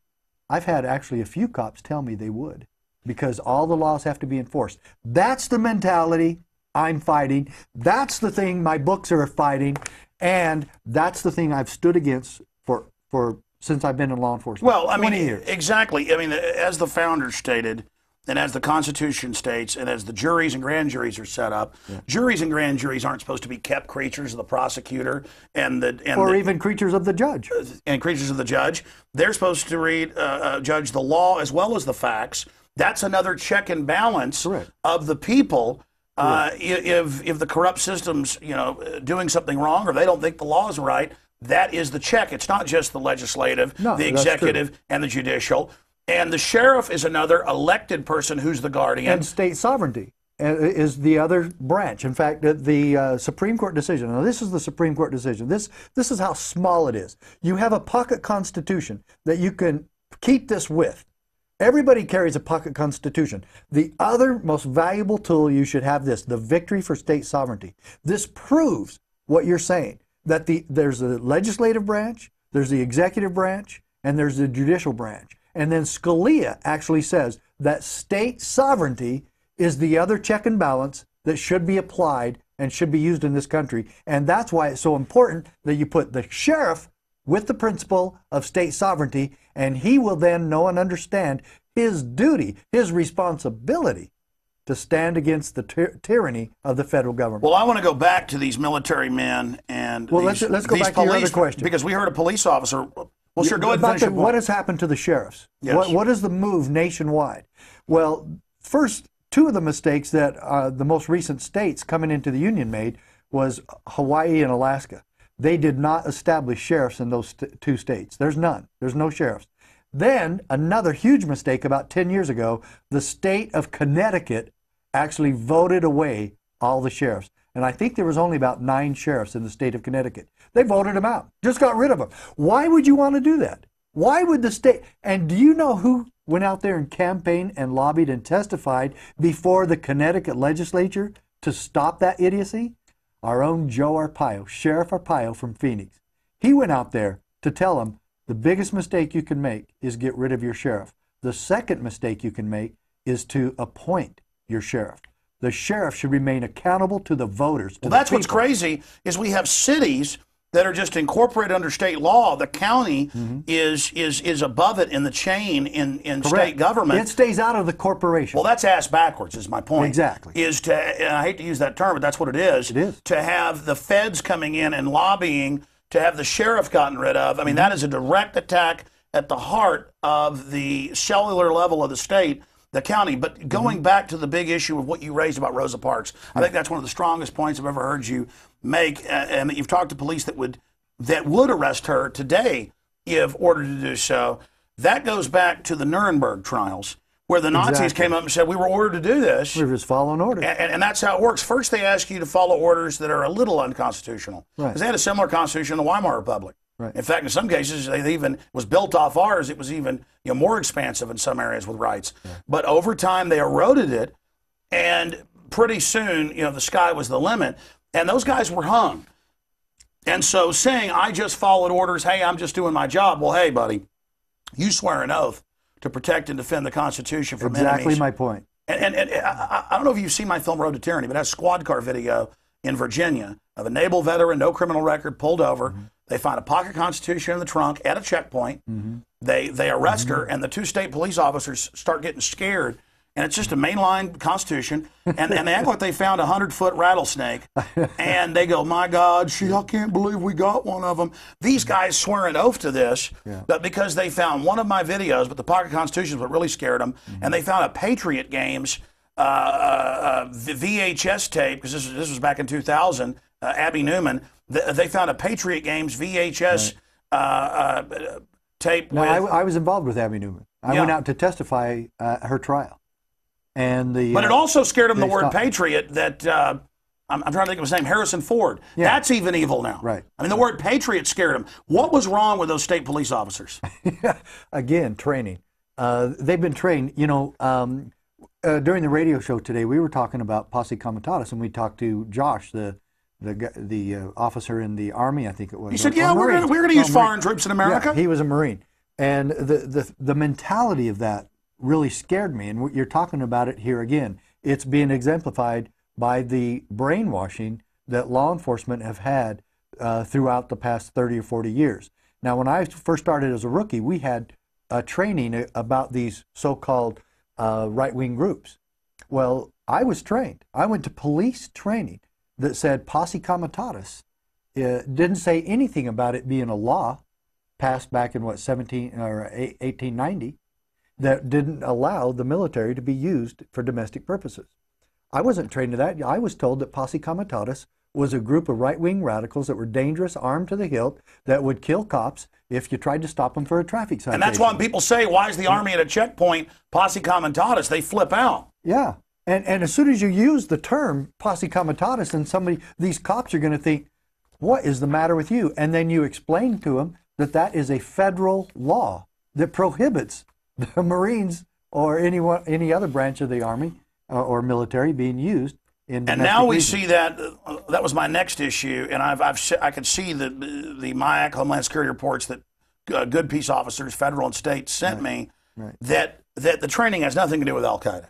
It is all Ron Paul supporters, gun owners, people that have films about the Constitution, people that want to get rid of the private Federal Reserve, which is the foreign banking cartel that runs the country, and that's wrecking the nation, that stole $27 trillion, we now learn, and won't tell Congress where the money went. And so now I knew they were going to mainline that, and now they are. Oh, the white terrorists, they're going to get you. There's going to be new OKCs, and you research those, you find out those are false flag events. And now Jackson Lee says, let's have a hearing on right-wing extremist ideologues. And so the Congresswoman. Yes. Yeah. She's wanting to drag all of that into a congressional hearing. Why?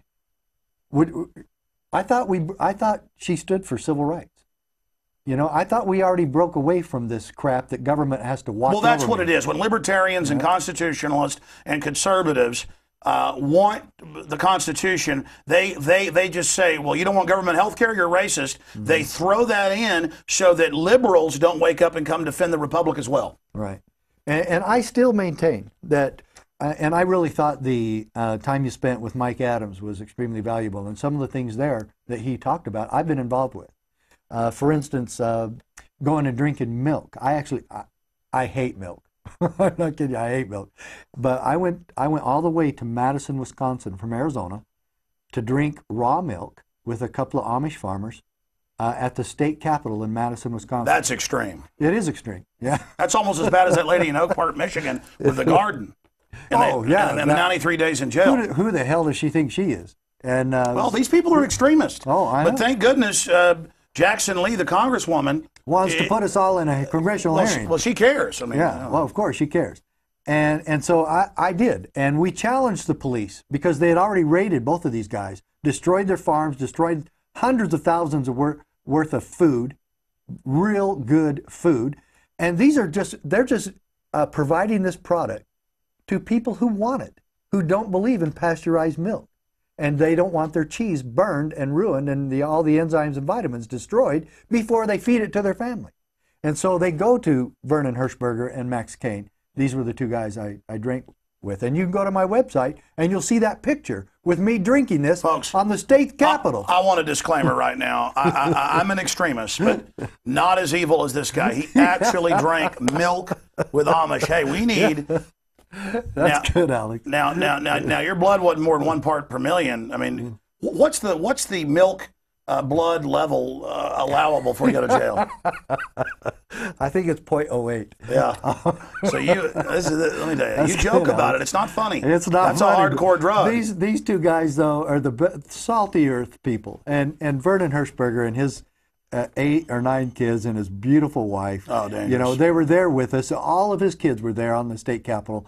And after we drank that illegal milk, is this so crazy? Listen, they used to sell unpasteurized milk out here at the farmer's market, but they had secret police out there. And here's the deal. It's not illegal to, even up until the 50s and early 60s, that was the milkman, and dairies were decentralized because it had to be fresh. It lasted for a week. It was live. The doctor said if you're sick, drink raw milk. Yeah. For those that don't know, pasteurization, they boil it. That's what causes turns it into a bad cholesterol. I've talked to the doctors and others. But because they wanted to be able to sell rotten milk in overworked cows that had blood and pus in their udders, and because with raw milk, if you get anything contaminated, you got to dump it out. So this is what we were brought up on. But they slowly brought in the pasteurized and then got laws passed to shut it down. So it's another example. And now, you can't have a garden. Right. Now you can't have, now the government's got laws. You can't have a label of something, they don't have to tell you if it isn't organic. Right. This is incredible. But that's my entire point. And listening to Mike Adams and then listening to Josh on the phone with us today on the radio show, are we totally insane? I mean, have we lost every bit of direction that we were supposed to take in this country? This is America. And we're going after, well, first of all, the federal government has shut off the water in the Napa Valley, reinforcing what Mike said about destroying the food supply in this country. They did it to Klamath Falls back in 2001. That was under the Bush administration. Now the Obama administration has done it. They're setting the precedent to do whatever they want. Exactly. And ultimately, that's what Obamacare tells every American citizen. And I'm here to tell you that there's a way to stop it. And our lawsuit actually says how we can stop Obamacare. The victory for state sovereignty. And this is the synopsis of my Supreme Court victory. You can see what this did for America, what this did for freedom, what it did for state sovereignty, and how you can implement this in your own neighborhood. Let me read one quote. This is Justice Scalia, the United States Supreme Court, in June 27, 1997, and it says... Oh, wait, luckily this is not an FCC show. No, so thank goodness. This is internet only, so we're allowed to have profanity here on air. First off, because, again, the police freak out when they see a Constitution. A Supreme Court justice in a modern age quoting it. This is just a Supreme Court. This is the decision. Are you sure we can do this on air? The Supreme Court. This is almost as bad as raw milk. Yeah, you're right. It is. It is. And let's not leave the raw milk thing behind either, because those guys are great. We have held, this is the United States Supreme Court talking to the American people and to the White House and to Congress. We have held, however, that state legislatures are not subject to federal direction. Well, don't you wish your state legislature knew this? This was the United States Supreme Court. Why do we even have a states if they're not? Exactly. But, I mean, before 1913, the legislatures elected the federal senator. Yeah. That shows you the states are the boss. They're not co-equal. First they teach you the states aren't the boss, then they're co-equal, and now there's no reason to even have states, we're told. And now Obama says no reason to have a Congress for EPA rules, wars. We are not Arizona. Arizona has no right to call itself Arizona. It is federal enclave number 47. Arizona was the 47th state. Arizona is 85% owned and controlled and managed by the federal government. And I know the Arizonans are really backward and they're a bunch of rednecks, but I guarantee you two things. I know Arizona can run their own dadgum Grand Canyon, and they can certainly run their own education without the federal government. Well, that's the issue. The feds are now buying up land in states that are mainly privately owned, like Texas, with our tax money. And instead of all those western lands were supposed to be divided up against with the people. Continuing, since you mentioned health care, and then we'll get back into that. Okay. London Independent, cataracts, hips, knees, and tonsils. National Health Service begins rationing operations.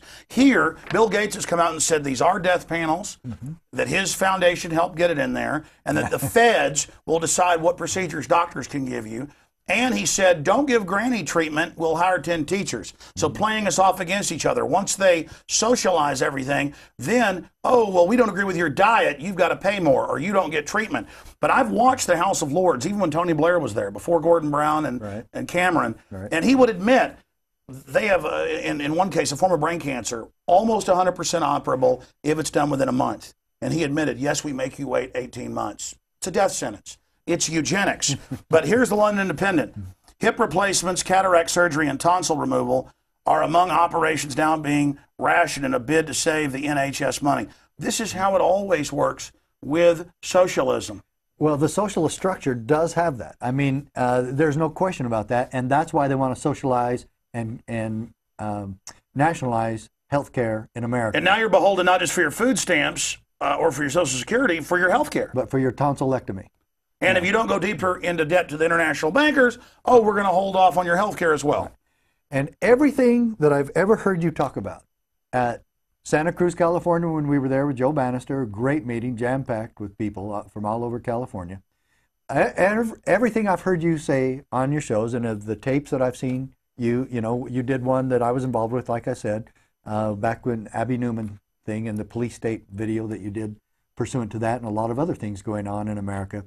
There is nothing, again, this little tool, 50-page book, there is nothing that the UN or the New World Order or the federal government and all of its corruption that are trying to shove down our otherwise healthy throats that we cannot stop at the county level, that we cannot stop with a true constitutional sheriff who knows and understands his duty to protect his people. We've run up the white flag. We're not occupying the land. We're just saying all the crooks in the county, let them run it.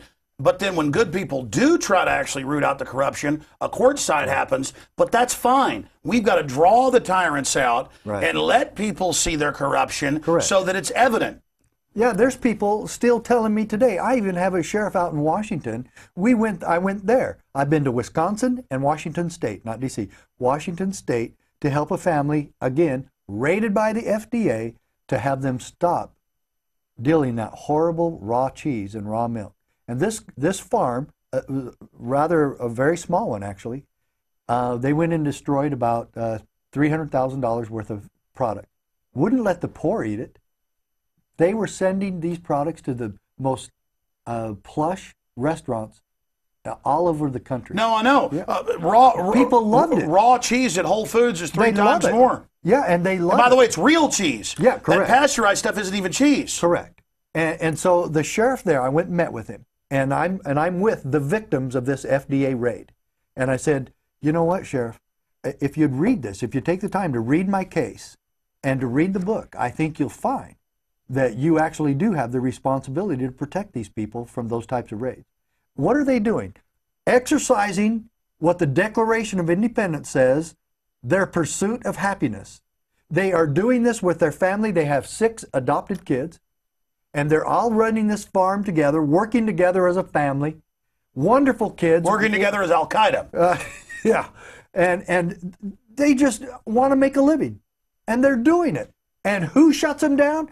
Who destroys their food? But our own federal government. Now, this case says over and over, and this book documents it and puts it all into perspective. And what did the sheriff say? And he said, "You think government's tyrannical. I don't." He was a Josh. Remember our Josh that we talked to this morning? He was another Josh, the Marine that we talked to this morning. Yeah. They let us eat salmon that's part insect. They let us eat crops that are killing honeybees. Yeah. You know, that have been proven to be giving us cancer. I mean, that's mainline news. GMO crops causing infertility, cancer, and won't let us have it labeled. Yeah. But then real cheese that you taste it. If it's sour, it's not good. Right. It's much. They pasteurize it so they can feed you rotten crap. Correct. They radiate food so they can feed you rotten crud. They legalize all the poison. And then obviously if a cheese company ever had bad cheese, or if you ever shipped bad lobsters one time, you'd be out of business. You're out. The free market does that. Instead, big agribusiness, I've seen cases where Tyson Chicken, it was even the Associated Press, had thousands of violations at one plant. Their smaller competitor had one little violation and was shut down. And it's big agri writing all this. And so and so that sheriff needs to be thrown out. Well, he does. And so at the end of our meeting, I gave him my book, and he was tossing them aside and all this. And I said, if you would just take a few minutes to look at that, you'll see that the U.S. Supreme Court agrees with me what I've put out here. 7 sheriffs in this country filed this lawsuit with me. I was the first to file in 1994. Sheriff Prince was second. He and I end up at the Supreme Court together because he and I were in the same And circuit. you won. This is the law. This is America. We won. And he disrespects you, somebody who went to the Supreme Court with a landmark decision. Correct. You have the ruling, and he says, I choose to say it's not tyrannical. You've been proven right in the courts and in common sense, and he just says, nah. It's just like that. However, it's just like Josh today. Right. When we said, yeah, there's foreign troops trying to come into America. And he said, yeah, I'm for the military being on the streets. Yeah. And I said, but the law, but the founding fathers were, and see. And did he care about posse comitatus? No. Not one iota. Not one. You were going to say something about the case. Yeah, okay. Well, the sheriff, the bottom line with that, I said, Sheriff, let me do this. Why don't you call the U.S. Attorney's Office that allowed this raid to go on in these good people's home and at their farm? And why don't you call them and ask them what it was for and tell them not to do it again unless you're involved. Or tell them even go one step further. Just tell them you want this family left alone. And I said, do you want me to tell you right now what will happen? They'll leave this family alone. All you have to do is call them and talk to them about it and tell them you wish that this family, that these people will be left alone. And I said, I'll bet you they will. He did it. He called them, and it happened. So he was kind of afraid and said, oh, you think they're tyrannical, but he finally exercised his authority. Just to kind of get rid of us. Grand juries are kept now. Juries are kept. Sheriffs are kept. State legislatures are kept. It's about waking up out of the trance and saying, why do we have states? Why do we have sheriffs? Yeah. Why do we have counties? You know, if we're just puppets, and in this case, actually, Scalia, who wrote this decision, actually uses that terminology. Read some of it. All right. Scalia goes, this guy's pretty funny. States are not puppets of a ventriloquist Congress. You see, we're not their puppets. We're not their pawns. We're not their little redcoats. They do not own us. They cannot tell us what to do. And what this case says, Alex, and that's why I'm really glad to be on your program, because so many people can get this, because they understand and want to understand the Constitution, is that he's actually telling us in this case that the federal government is not our boss. But if we roll over to tyranny, then we're conquered. Yeah, we are. If we let them enslave us, then they're the boss. So at the end of the day, look in the mirror, and they know you're waking up now. They know you're waking up now, right. So that's why they're saying, oh, these people that like Ron Paul and the Constitution, they're terrorists. They want to kill you, police. And then they even go out and provocateur things to make that true, because we're the real Americans. I mean, look, if you don't like America, then say you want global world government and you want tyranny. But don't say we're the extremist when we're following what made the country great. Continue. One other one. Start over with that. Start over with that. Give us the whole body of that. All right. Well, first, Scalia really pushes this deal about the states are sovereign, and he said, now when the states form the federal government, and that's a key component there, the states form the federal government. So does that make the federal government our boss? or are we their boss? My parents made me show, I guess when I'm born, I'm the feds, and all of a sudden you're in charge. I'm 1 year old, and I go, now I'm the boss. Yeah, exactly, which is absurd. It's kind of like an out-of-control teenager, actually. Yeah. And so Scalia said, though, even though we delegated some powers to the new federal government, the states retained a residuary and inviolable sovereignty. So if the states are really and truly inviolably sovereign, why don't we control our own resources, our own education? Why don't we get rid of the 17th Amendment and bring the senators back to the states? That's exactly correct. That's another key component of all of this. And then he goes on to say, the federal government we held may not compel the states to enact or administer a federal regulatory program.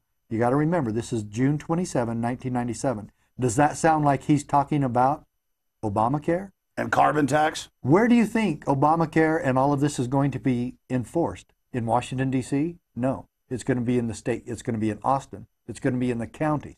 It'll be in every county, all 254 counties. Oh, they mandate that we carry it out. Exactly. They will. And so where can we stop it? County by county, state by state. This says that Obamacare cannot be forced upon the states. We do not have to participate.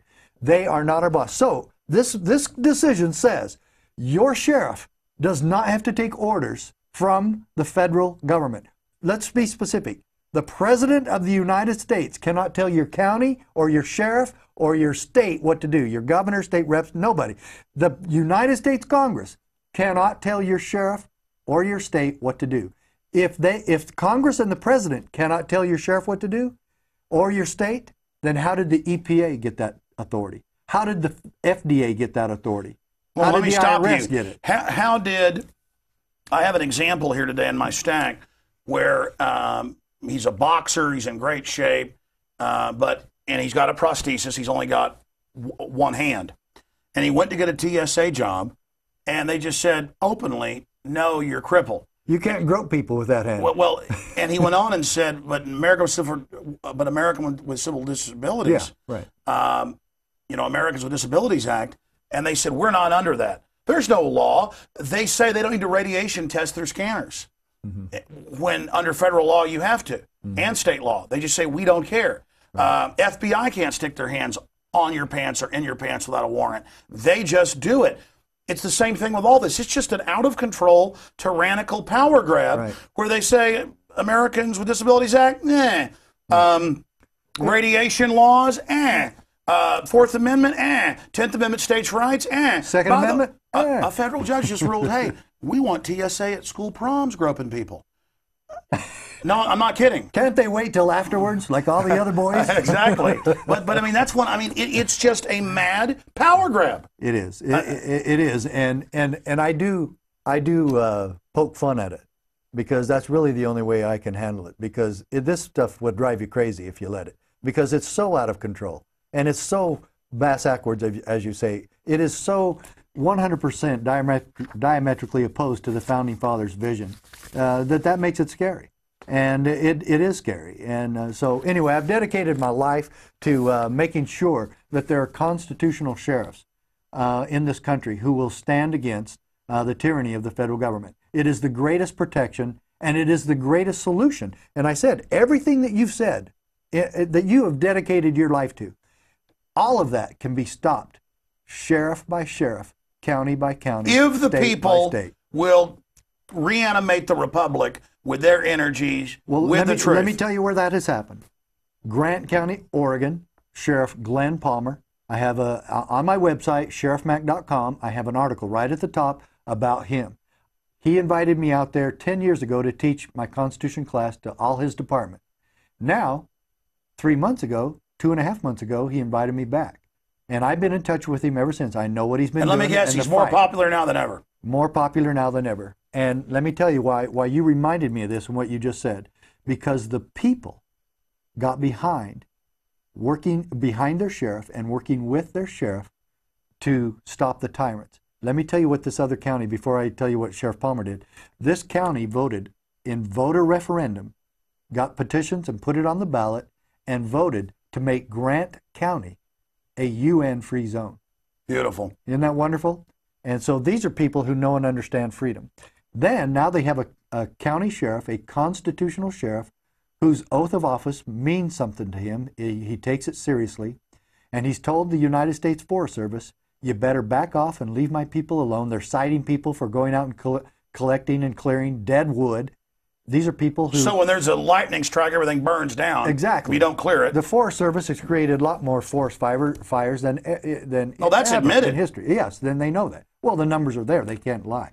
And so Sheriff Palmer got sick and tired of the Forest Service citing his people, arresting his people, sending them to federal court 6 hours away, 7 hours away in Portland. And he said, that's not going to happen anymore. You're not going to treat people like that. You're not going to shut off roads anymore, act like you own everything here, because you don't. And he wrote him a letter and said, now my intergovernmental agreement with you will not be renewed. I'm not going to sign it. And you guys are being put on notice. Now he's issued another letter to him that he's actually going to arrest them if they fail to comply with what he's doing. Now, another key component of this, the people got behind this good sheriff. And when I went there to speak at the rally, all the people showed up. There's like 600 people at the high school gym, and there's a full-page ad in the local newspaper, an entire full page, and it has 600 names on it of local citizens who support their sheriff keeping his oath, supporting the Constitution and defending freedom. And even if the feds then try to persecute them, that persecution will let them really come together. And from what I've heard, this is spreading now. It is. A lot of other sheriffs aren't going all the way, but these cultures of liberty are spreading. It's starting. And the fires are being set. The brush fires in the minds of men and women. The great animating contest of liberty is now accelerating. That is so exciting, Sheriff Mack. We've got about 10 minutes left here, and I know you've had a long day. We'll let you get out of here. I still have to get to another interview with Dr. Stan Monteith. My goodness, what time is that? 11. You are working hard. So, yeah, I got to be home in time to do that. But I've got plenty. It looks like we got plenty of time, and my wife's waiting out for me. And I call her the pretty little. You can be back to Fredericksburg in about an hour and 20 minutes. Yeah, I'll be back plenty of time. So, but I just wanted to make sure people could get these tools. They're so extremely valuable. They're on my website. Make sure that you have a sheriff that knows and understands this book, The County Sheriff, America's Last Hope. Talk to him about it. He's probably already received the book because a lot of good people have made sure that every sheriff in the country got it. But since we sent 3,100 of these out to all the sheriffs, we have new sheriffs now. Not all of them, but there's about... they need to be knee-deep in those. But they do. Pocket constitutions, the ruling, they need to be knee-deep. Now, you notice on the ruling, this is the state flag, which answers the question you said, why do we have states? This is the autonomy that is expressed by each state. They have their own flags. So let's use them. And this is an extremely valuable tool. And let me tell you my favorite quote from this entire decision. It actually brings in what's the motto of the Obama administration and the Eric Holder Justice Department? Their motto is ship guns into Mexico and frame the Second Amendment? No, the other one. Never let a good crisis go to waste. Yes. Okay? Well, Scalia talks about that in here, and he says this, but the Constitution protects us from our own best intentions. Do you know what happens if not every, if we get maybe 20 or 30% of sheriffs and local officials to live by that one line, one sentence, but the Constitution protects us from our own best intentions. It divides power among sovereigns. All the people are sovereigns, and the states sovereign, so that we may resist the temptation to concentrate power in one location as an expedient solution to the crisis of the day. And that's how it's always sold, and they sell it with a good packaging, but the people selling this New World Order... And of course, they would never create that crisis either. They would never fabricate that crisis, just like Obama did with the health care debate. Oh, everybody's dying, and if we don't get this to them right now, the people are going to continue to die. And, we've got to do this bailout right now, or our economy is going to go to crap. Or there's guns in Mexico. We got to restrict the Second Amendment. By the way, I shipped them down there. Yeah, and he has his BATF shipping them down there. And that's how ridiculous and crazy this has gotten. And so, folks, again, this extremely valuable tool, if you want to see how we avoid the crisis of the day, Scalia says the way to avoid the crisis of the day from the federal government and to stop their tyranny and their, he calls it incursions, well, listen, is at the state and county level. In closing, the banksters know that the remedy is through the states. As that checkmate on out-of-control federal behavior. It's the fourth branch. That's why they sold Obama as the second coming of Abraham Lincoln. And now he's saying, not just with the states, but with Congress, that he may raise the debt ceiling even if they don't. Yeah. That he'll launch wars, right. that he'll put in carbon taxes. And my final question for you, and if you've got any other final thoughts, and then I've got some final thoughts at the end here for folks watching on prisonplanet.tv. In the final equation, we know they're getting rid of posse comitatus. They're training the police. And I saw cases in Tennessee where, remember 2 years ago, it's in my film Police State for the Rise of FEMA, so important that be gotten out to everybody. Because a lot of police are compartmentalized. They see that film. They go, oh, that's how this all interconnects. Right. They know the info's true, but they've never really put the pieces together. This total federalization ahead of our staged bankruptcy and financial bondage to the globalist. But all over the country, there was a case 2 years ago, and I had a state rep on, and the governor put a statement out in Tennessee. They had upwards of 20 federal agencies, Army, National Guard, MPs, BATF, FBI, TSA, federal marshals, running checkpoints, shutting down highways, searching people in 4 states. But the Tennessee governor said, they called it an exercise, but it was real. They were shutting down highways. The governor said, you can't do that. You don't have authorization. And they just said, hey, Homeland Security, National Security, we'll do it whatever we want. There's got to be a confrontation with this. What would you have done if you were one of the Tennessee sheriffs 2 years ago and there were 20 federal agencies running blockades on roads in open violation of the Bill of Rights, Constitution, but every other canon of a free society? I mean, everybody knows a hallmark of tyranny is military running checkpoints. I mean, that's martial law. What would you have done? Well, first of all, I will hope that I would have already had them on notice before this all started, that they know they have to check with the sheriff before they come in and do that crap. Then if they don't, then you go there and you stop it. And you do stop it. And what do they say? We have bigger guns. I guess you go call out the posse? Oh, absolutely. Yeah, and hopefully you do it peacefully. And this can be done peacefully. And Chris Matthews tried to pin it on me that no, this is all going to be violent. And Time Magazine lied about me. Oh, in the Rise of the Right, they implied me and Ron Paul are calling for violence. Right, exactly. And I've never heard you call for that, and no one has ever heard me call for violence. There is a way to do this peacefully.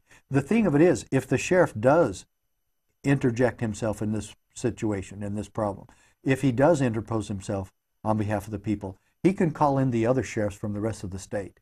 He can call in the posse. He's the only other person besides the governor that has the authority and power to call out the posse, the militia. And they're afraid of this confrontation. Of course they are. Because we're in the right, and it's going to checkmate. I mean, folks, the TSA, no one is allowed to stick their hands down your pants without a warrant. No one's allowed to put you in microwave ovens, period. This is a joke. Major universities worldwide, including the U.S., are now listing us as one of the worst police states. We've still got our free speech to a certain extent. Right. They're trying to start to shut that down with the internet kill switch. Tyranny's coming in like a flood. We have to animate the Constitution, the Bill of Rights. We're seeing all these articles in Time and Newsweek. Constitution's bad. It caused the problems. Right. Get rid of it. This will solve the problems. We've gotten into these problems as soon as we stopped following the Bill of Rights, Constitution, Declaration of Independence. Sheriff Richard Mack, thank you so much for spending time with us. Any closing comments? Well, Alex, I'd say the one thing you reminded me of there, we're not in trouble in this country because we follow the Constitution too strictly. Far from it. We've got to get back to that, and there's a way to do it. Sheriff by sheriff, county by county. Go to sheriffmack.com, and you can see all of this and see what I've been doing. And Alex, thank you so much for having me. Appreciate all your people here staying up late with us tonight, and thanks for having me and my wife here today. The woods are lovely, dark and deep, but I have miles to go before I sleep. And what dedication. Going to drive back out to Fredericksburg, an hour and a half away, to another hour of radio on RadioLiberty.com with the great Dr. Stan Monteith. That's right. Old doctor on a cane doing 5 hours, 6 hours of radio a day. Yeah. And so dedicated. We flew out there to interview him for a film. We actually have to go back out. Well, he was at your meeting in Santa Cruz. But he had the flu. We flew out there. We have to go back out and do it again because he had the flu like a year ago for this eugenics film. And he would go in the bathroom, lay on the couch, and then force himself up. He could barely talk. We're like, no, we'll fly back to Texas. Don't worry about it. And he literally did that to get the word out. And it's that type of dedication and that spark and that fire of liberty, that's why we're going to win. Folks, I want to thank you for tuning in tonight. I want to thank you for supporting PrisonPlanet.tv. This is just our roundtable special report format. Starting September 1st, we're going to have a 30-minute news program at 7 p.m. Central every evening. We've upped the crew. We've upped the IT people. We're kind of working out some of the bugs tonight. I want to thank the crew for staying late. And a lot of them have been here for 16 hours today. They were here 16 hours yesterday. I'll be back tomorrow, 11 a.m. live on the radio/TV show.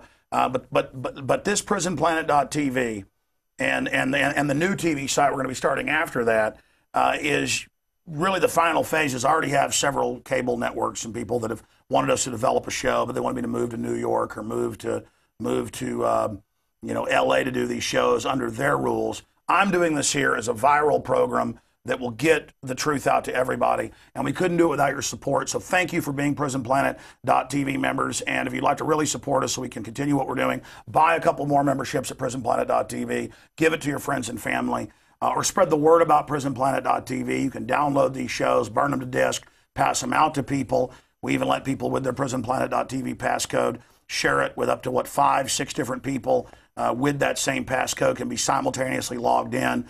As long as we can pay for the bandwidth and the crew and all this equipment, we can continue. But if we could double the amount of members at PrisonPlanet.tv, and I believe that's going to happen with the nightly TV show, we can really finance the reporters and the crew and fly people in and really start to expand our news organization and find other people that can work here as reporters. So hopefully I get to a position only working 9, 10, 12 hours a day. But we've got big plans here, and we've been able to do it all because of you. We reach more than 2 million people a day on the radio, more than 5 million a week. We reach more than 5 million a week with Infowars.com, PrisonPlanet.com, more than 300 million views in the last 2.5 years on YouTube alone. We are having a huge effect, and the tyrants aren't going to be able to get away with what they're doing if we stand up. And this is a tip of the spear, so thank you for your support of PrisonPlanet.tv and Infowars.com. And whatever you do, go to SheriffMack.com and get the County Sheriff America's Last Hope and the Victory for State Sovereignty Supreme Court decision, because the remedies are there. That's why the system attacks the founders. That's why they attack the Declaration of Independence, Constitution. Lawyers, constitutionalists in other countries, philosophers, statesmen, they have looked at our system and said this was pure genius. It produced the most wealth, the most freedom. If we don't have this, then we're just more real estate and more dirt. And again, I'm Alex Jones signing off from InfoWars Special Report. We'll talk to you coming up in the next few hours. See you back at 11 a.m. Central. Thank you, Sheriff. You bet. Thanks for having me.